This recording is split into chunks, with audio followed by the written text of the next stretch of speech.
Good morning and welcome everybody to our third edition of our buttercream flower series that we are running for the month of September. Today we're going to be showing you how to make a beautiful magnolia flower, which is the symbol of longevity. It's a beautiful, simple flower, doesn't need a lot of technique. Before we get on with the demo, please make sure you like and subscribe to my channel, and please comment and ask as many questions as you like, and I will do my best to answer them. And hope you enjoy the demo. Right, let's get on with our demo. First things first is discussion of our nozzles and the different types of nozzles that we're going to use. For the magnolia, we're going to use a standard flower petal. It's this is a standard one that if you had to go into a baking supply shop, this is what they would give you for a standard flower petal. It is a very versatile nozzle. It can be used for quite a few different variations of flowers. We're using it for the magnolia, as well as the carnation, as well as the pansy. Just different techniques for each one of them. You obviously can get them in different sizes. So I've got quite a large one, and then a medium-sized one. You do get a much smaller one. I'm going to use a combination of the two nozzles. Then we are going to use the 2mm circle nozzle, which we used last week for the sunflower. We're going to use it again for the magnolia, but we're going to use a slightly different technique. Then today I'm going to use this particular leaf nozzle, just to give it a different variation on the cupcake. Right, so that is our nozzles. Then next up is obviously our buttercream. Same as always. Consistency the same as it comes once you have finished mixing it, and as long as it can hold its shape. Today we're going to use the natural buttercream, the white, and chocolate and green. So since I have already shown you in previous episodes that how to pack your piping bags, I have already pre-packed our piping bags for today. Just to make it no different, I have just put each color into each bag. What I am going to show you is a really good little trick on how to practice your buttercream flowers without needing to use cupcakes. So what you're going to need is a dish or cup, bottom of a cup. I like to use the bottom of this little baking tin, but you can use the bottom of a ramekin, or you get special little stems, metal stems that are specifically for this kind of thing. But because I want to do a fairly large flower that's going to fit the cupcake, I'm going to do it on this. Also this is the ideal way to practice. So if you don't want to bake a whole bunch of cupcakes to be able to practice, you can just make your buttercream, sort out your colors, and with any of the buttercream flowers you can practice and do it this way. First of all, we're going to put a little bit of buttercream on there, and then we're going to put some parchment paper or baking paper on it to hold it down, and from there we will practice. Excuse me. Right, we're going to follow the same technique in a way as the sunflower, in that we are going to follow the imaginary circle, but we're going to make sure, I always put this nozzle has a thick side and a very thin side, so it goes from a thick to a thin. I always put the thin side up on the seam, that way I can make sure I'm going in the correct direction. We are going to follow our imaginary circle. We're going to start with the outer petals, and then we're going to go to the inner petals. And how we're going to work it is that we are going to base the thicker side of the nozzle down on your imaginary circle, and you're going to squeeze And as it squeezes, you're going to form a half circle and then pull down. And you're going to follow your imaginary circle all the way around. You're going to go in the center of your first petal and squeeze and follow the same half circle in a one very smooth kind of movement. Again, in the center, and move all the way around in one smooth movement. And all the time moving your cupcake, or if you're practicing, moving it around as you go around. So always overlapping your petal in one smooth movement.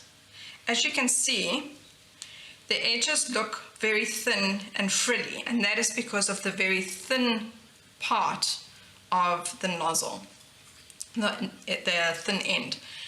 You're always going to base the thick side down onto your cupcake or onto your ramekin and smooth it around. So as you can see, you go in the center, half circle all the way around, and you get this beautiful frilly kind of petal. Right, so that's our first layer of petals. I'm then going to use the same nozzle but the smaller one, and I'm going to do the inner circle. Excuse me. Same technique, where you're going to put the thicker side of your nozzle on the base of your cupcake and the thinner side up. And we're going to do the same thing, always overlapping your petals. So we're going to start in our imaginary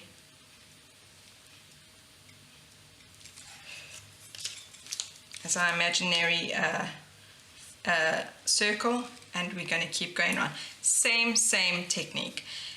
All the way around, one smooth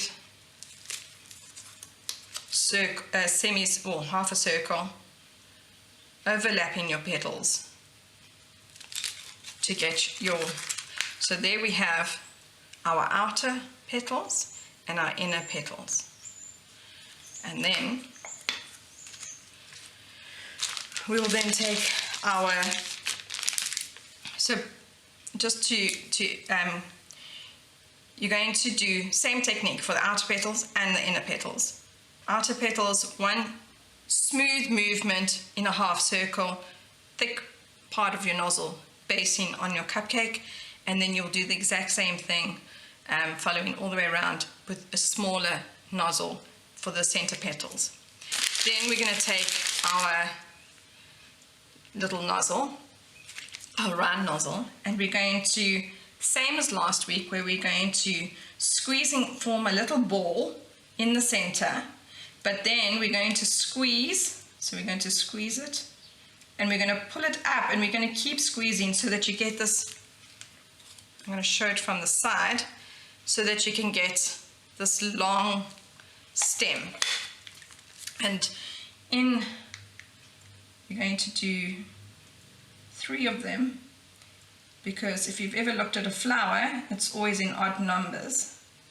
You'll always see it in 3, 5, and 7 with the petals and all the centerpieces. Right. So that's that, the centerpiece. And then we're going to add our leaf. You always add your leaves last, because it's only to fill up your cupcake or your space. Excuse me.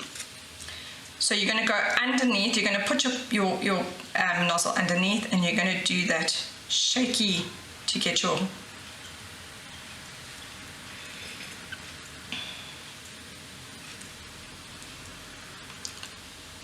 leaf.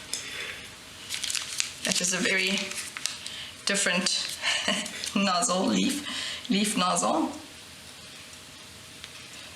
But you can see how it gets the little stem in the center.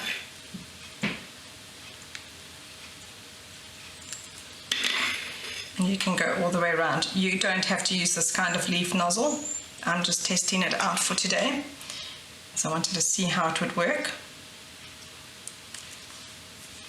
And that's how you get your, so this is the best way to practice. Don't bake. Make some buttercream, get your nozzles, get some parchment paper, and practice the flowers.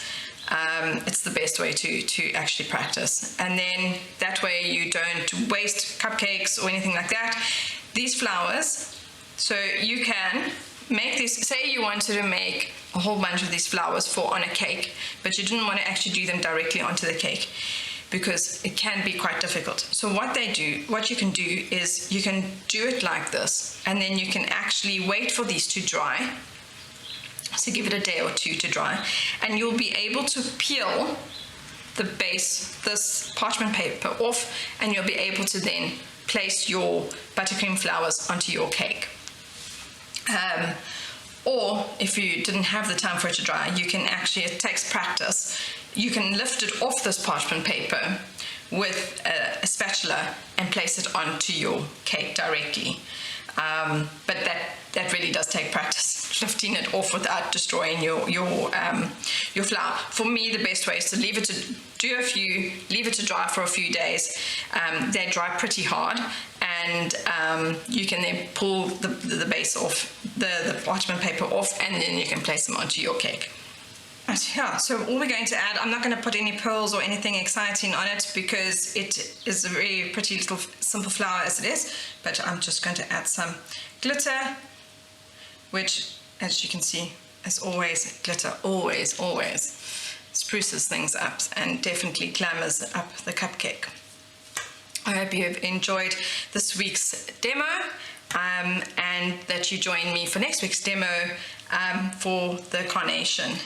Thank you and have a delicious day.